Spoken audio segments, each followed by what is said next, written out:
BRS అధినేత మాజీ CM KCR America tour వెళ్లనున్నట్లు వార్తలు రాష్ట్ర వ్యాప్తంగా చక్కర్లు కొడుతున్నాయి. తన మనవడు హిమాంశుతో కొన్ని నెలలు గడపడానికి కేసీఆర్ అమెరికా వెళ్లి 2025 ఫిబ్రవరిలో తిరిగి రానున్నట్లు బీఆర్ఎస్ శ్రేణుల్లో చర్చలు నడుస్తున్నాయి. కాంగ్రెస్ పార్టీ వ్యూహాలతో బీఆర్ఎస్ పార్టీ నేతలు గట్టిగా పోరాడుతున్న ఈ వేళ కేసీఆర్ పూర్తిగా రాజకీయాలకు బ్రేక్ ఇచ్చారు. గత పార్లమెంట్ ఎన్నికల ఫలితాల తర్వాత నుంచి ఆయన ప్రజల్లోకి, అసెంబ్లీ సమావేశాలకు రాలేదు.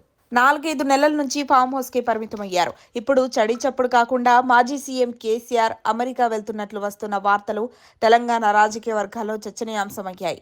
ఇదిలా ఉంటే గులాబీ బాస్ కేసీఆర్ అమెరికా వెళ్లడం ఇదే తొలిసారి. 10 సంవత్సరాలు అధికారంలో ఉన్న బీఆర్ఎస్ హయాంలో కేసీఆర్ ఏనాడో అమెరికా వెళ్లలేదు. కేవలం 2 విదేశీ పర్యటనలతో అతి తక్కువ దేశాలకు వెళ్లిన ముఖ్యమంత్రిగా కేసీఆర్ ఎప్పటి వరకు ఉన్నారు.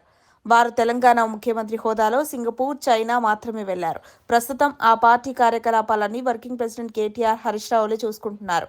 ఇటీవలే ఢిల్లీ లిక్కర్ స్కామ్లో బెయిల్పై బయటకు వచ్చిన కేసీఆర్ కూతురు కవిత కూడా సంవత్సరం తర్వాత రాజకీయాల్లోకి క్రియాశీలకంగా మారారు. గులాబీ బాస్ అమెరికా పర్యటన షెడ్యూల్ ఇంకా ఖరారు కాలేదు. కానీ పార్టీ శ్రేణుల్లో మాత్రం ఈ విషయం గురించి గుసగుసలు వినిపిస్తున్నాయి. ఈ పర్యటన 2025 ఫిబ్రవరిలో పూర్తయ్యేలా ప్లాన్ చేస్తున్నట్లు తెలుస్తోంది. కేటీఆర్ కొడుకు హిమాంశుతో సమయాన్ని గడపడానికి కేసీఆర్ అమెరికా టూర్ వెళ్తున్నట్లు సమాచారం. అలాగే పనిలో పనిగా కేసీఆర్ కొన్ని ఆరోగ్య సమస్యల టెస్టులు కూడా చేయించుకోనున్నారని బయట టాక్ వినిపిస్తోంది. Phone tapping case, Kaleshwaram project కేసులపై విచారణలు జరుగుతున్నాయి.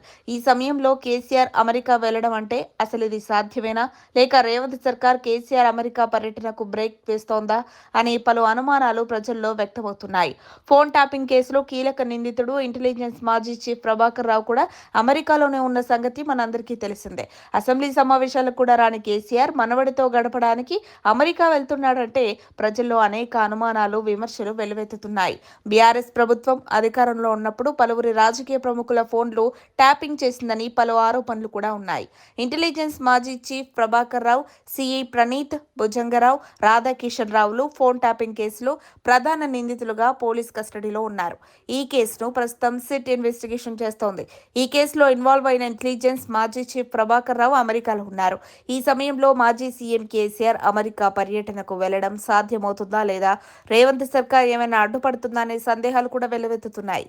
అయితే ఏది ఏమైనప్పటికీ కేసీఆర్ కొంతకాలం పాటు పాలిటిక్స్ కు విరామం ఇచ్చినట్లు తెలుస్తోంది. మరిన్ని అప్డేట్స్ కోసం మా కాయ్ టీవీని సబ్స్క్రైబ్ చేసుకోండి. మా వీడియో కనుక మీకు నచ్చినట్లయితే లైక్ చేయండి, షేర్ చేయండి. మీ విలువైన అభిప్రాయాలను కామెంట్ బాక్స్లో తెలియజేయండి.